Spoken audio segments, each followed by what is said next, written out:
नमस्कार, LIR speaker channel पर आपका स्वागत है। मैं हूं आपका LI, आपका दोस्त आर स्पीकर। मैं लाया हूं आपके लिए यह हिंदी बुक समरी विद्यार्थी जीवन, पढ़ाई और मौज, जिसे अंगीकार किया है आचार्य प्रशांत ने। तो चलिए चलते हैं इसके अगले अध्याय पर, जो है आदर्श व्यक्ति कैसा होता है।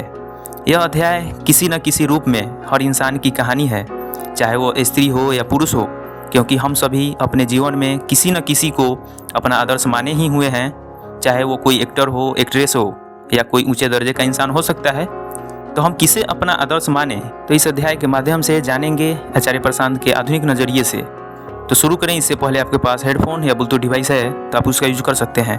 तो चलिए शुरू करते हैं।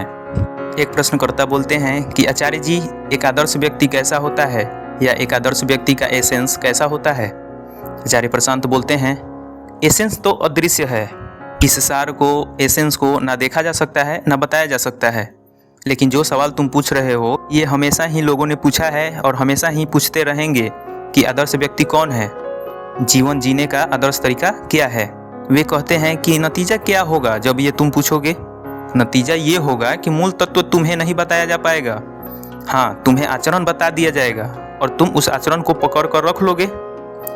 देखो, तुमने खुद भी कहा कि एक अच्छा इंसान, और उसमें तुमने पहले ही 2-3 व्यवसाय जोड़ दिए। तुमने कहा कलाकार और चित्रकार। अब होगा क्या कि तुमने जो पहले मन में एक धारणा बना ली है कि एक चित्रकार है, एक कलाकार है, या एक लेखक है, या एक वैज्ञानिक है, कुछ भी, तुमने कह दिया कि ये एक अच्छा आदमी होता है।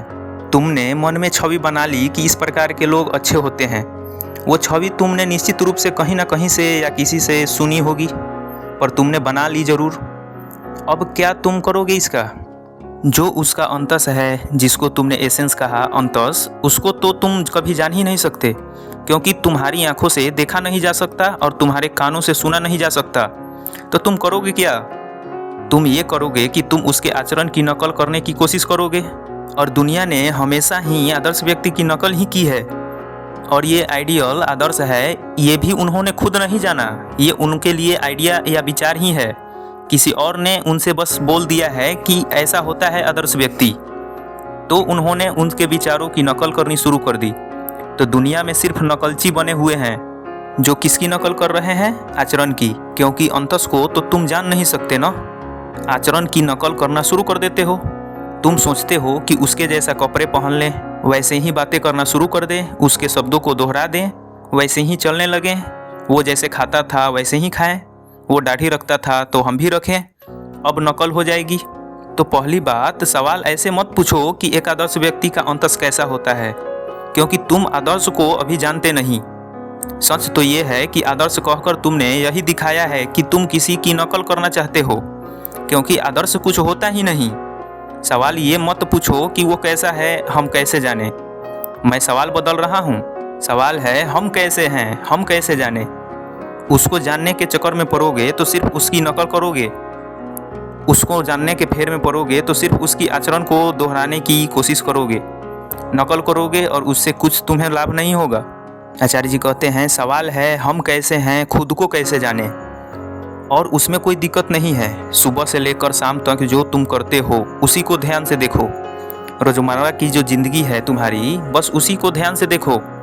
देखो कि अगर कहीं प्रतीक्षा करते हो तो क्या बाहर खड़े होकर के शोर मचाते हो क्या?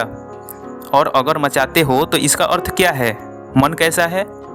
भुलाओ मत जल्दी से, ध्यान दो, निगाह रखो उस पर, होश कायम रहे कि ये मैंने जो किया, ये क्या किया। वे कहते हैं कि पढ़ते किस लिए हो, कि किताब से प्यार है, पढ़ने में डूबना चाहते हो, या इसलिए कि परीक्षा की तारीख लग गई है, अब डर सा लग रहा है फेल ना हो जाएं।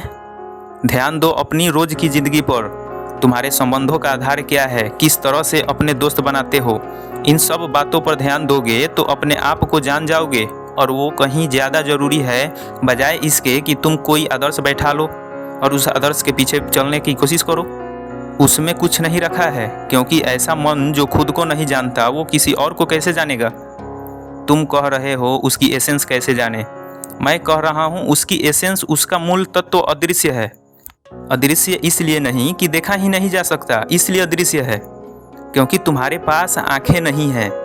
जब व्यक्ति के पास आंखें होती है तो सबसे पहले वो खुद को देख पाता है। दूसरों को भी देखोगे तो अपनी ही आंखों से देखोगे ना। किसी और को भी साफ साफ देख पाओ उसके लिए पहले अपने आँख को साफ करो, और इतना साफ करो भीतर जाओ, अपनी ज़िंदगी को देखो। नकल के चक्कर में मत पड़ना। और तुम लोग अभी जिस अवस्था में हो, जैसी तुम्हारी उम्र है, तुम में नकल की बड़ी चाह रहती है। मैं वो परीक्षा में नकल करने की बात नहीं कर रहा हूँ, वो तो तुम करते ही होगे। तुम रोजाना नकल करते हो। तुम्हारा कुछ भी ऐसा नहीं है जो निजी है तुम्हारा, सब कुछ नकल पर आधारित है। किसी और ने कर दिया इसलिए तुम भी किए जा रहे हो, किसी और ने बता दिया इसलिए तुम भी किए जा रहे हो। इसी का नाम नकल है। नकल मतलब झूठा। नकल का अर्थ सिर्फ कॉपी ही नहीं होता, नकल का मतलब होता है नकली, झूठा। जो भी तुमने समझा नहीं, सिर्फ पकड़ लिया है, वो नकल है। तुमने इस बात को पकड़ लिया है कि कैरियर के मायने क्या होते हैं, कैरियर शब्द के क्या मायने हैं। तुमने इस बात को पकड़ लिया है, इसी वजह से तुम यहाँ पर हो। मैं कह रहा हूँ नकली है, यही नकल है। तुमने नहीं जाना कि शिक्षा के क्या मायने हैं, बस बैठे हुए हो, यही नकल है।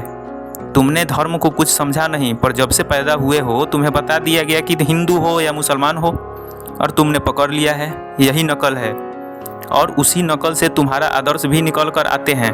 और उम्र तुम्हारी ऐसी है कि प्रभावित हुए ही जाते हो। तुम जाकर के देखो फेसबुक पर तुम्हारी जैसी फोटो रहती है, वो क्या है?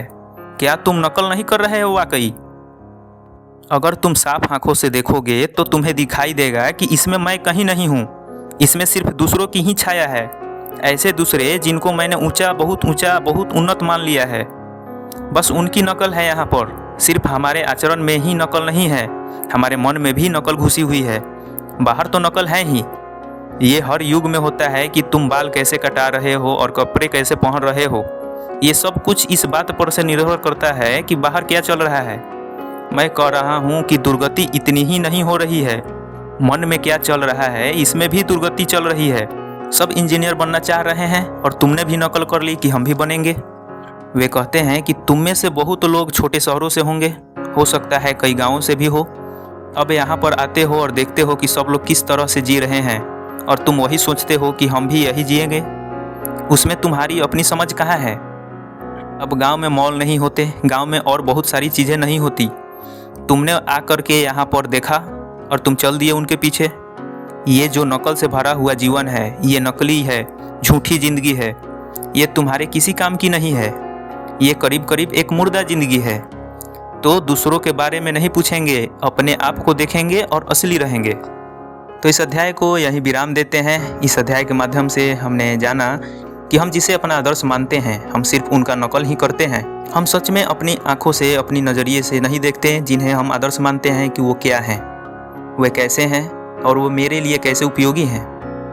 तो ये अध्याय, ये बुक समरी आपको कैसी लगी, अपनी राय कमेंट में रख सकते हैं।